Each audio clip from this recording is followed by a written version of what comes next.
The sun was dipping low, casting a golden sheen across the lake as David and Emily stood on their newly built deck, marveling at the paradise they'd created. For 5 years, they'd poured their hearts into this lakeside home, a tech couple's dream carved out of hard-earned savings. Their latest triumph was a $25,000 lake access project, a teak deck, stone steps descending to the water, a sleek dock for kayaking, and a quaint outdoor shower. It was a private oasis, built entirely on their land, a testament to their vision. But as they sipped wine, basking in their achievement, a BMW convertible screeched to a halt nearby. Out stepped Tyler, a 20-year-old with designer swim trunks and an arrogance that radiated like heat off asphalt. "Yo, David," he called, striding toward their deck like he owned it. "Heard you built this for the neighborhood. This is perfect for my workout vids." David froze, unsure if he'd misheard.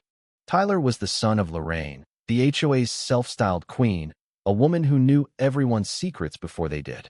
Tyler, with his gym-honed physique and influencer swagger, was her spoiled protege, a dropout who'd never worked a day but flaunted gadgets and gear that screamed privilege.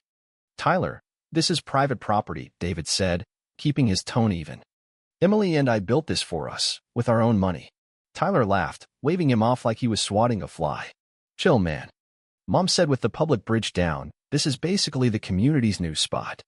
I'm filming my morning routine here tomorrow 6 a.m. sharp." He was already snapping photos, planning his social media takeover. David's jaw tightened. 2 months earlier, the neighborhood's only public lake access rickety bridge had collapsed, leaving 60 families stranded. Lorraine had been eyeing their construction ever since, her gaze sharp as a hawk's. Now, her son was staking a claim, acting like their deck was public property. "There's no confusion," David said firmly. "We've got permits, surveys, everything. This isn't for the community." Tyler's grin faded, replaced by a sneer. "Look, David, I get you're not big on sharing, but that's not how neighborhoods work. You build something this nice, you let people use it. Besides, it's just you and Emily. What do you need all this space for?" Before David could respond, Tyler texted him, "Relax, old man. Mom says this is community property now. See you at 6 a.m. The audacity was staggering, but David sensed Lorraine's hand behind it, orchestrating this takeover. At 6 a.m., David was up, fueled by coffee and fury. Electronic music blared outside, rattling the windows. He stormed out to find Tyler transforming their deck into a personal gym, speakers, yoga mats, resistance bands, and a tripod for filming. "Tyler, what the hell?" David shouted, his voice barely cutting through the noise. Emily followed, her face tight with anger. Tyler, mid-stretch, grinned. "Morning, David. This spot's perfect for my fitness content. The lake vibe's gonna blow up my followers." David's blood boiled. "This is our property. You're trespassing. Pack up and leave." Tyler's smile turned patronizing. "Mom said you built this to help out while the bridge is down. Stop gatekeeping the lake." Emily stepped forward. "We never agreed to that. This is our land, our money. Get out." That's when Tyler pulled out his phone, recording them. "Whoa, guys, I'm just trying to work out, and you're getting aggressive," he narrated, framing them as villains. Then, with a smirk, he dialed 911. "Yeah, I need police. This guy's threatening me at the community lake access. I'm scared for my safety."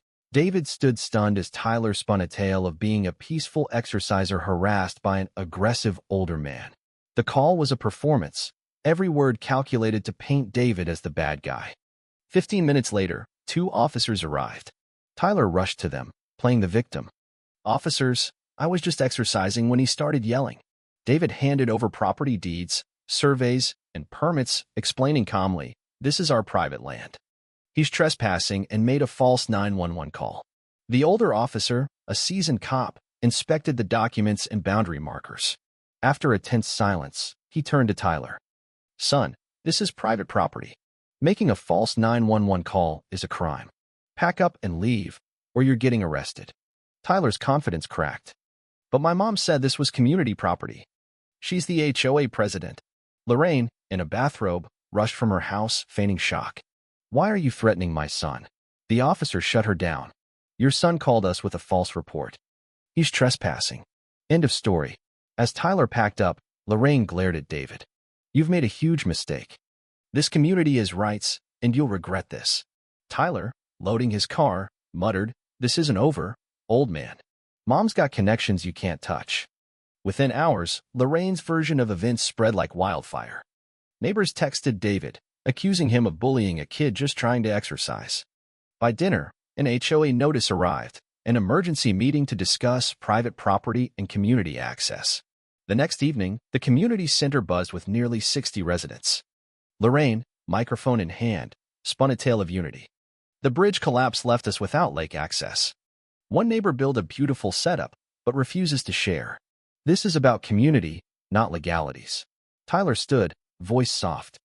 "I just wanted to work out. I thought David's dock was for everyone." The crowd ate it up, murmuring sympathy. A woman shouted, "He's just a kid." Lorraine pressed on. "We're not demanding, but morally, we share in crises." David stood, heart pounding. "Emily and I spent $25,000 on our private land. If someone gets hurt, we're liable." Tyler didn't ask he trespassed, set up equipment, and called 911 with lies. But Tyler had a trump card. Voice trembling, he said, "After dropping out of college, I battled depression. My doctor said exercise by water would help. David's dock was my lifeline." The room fell silent, eyes on David like he'd crushed a wounded soul. A vote was called. Should David share his dock? Hands shot up, overwhelmingly against him. Lorraine gave him 48 hours to comply or face other options. Sleepless, David and Emily strategized. "Lorraine's too confident," Emily said. "She's hiding something." David called Alex, a real estate attorney. "I need you to dig into this," he said, recounting the saga.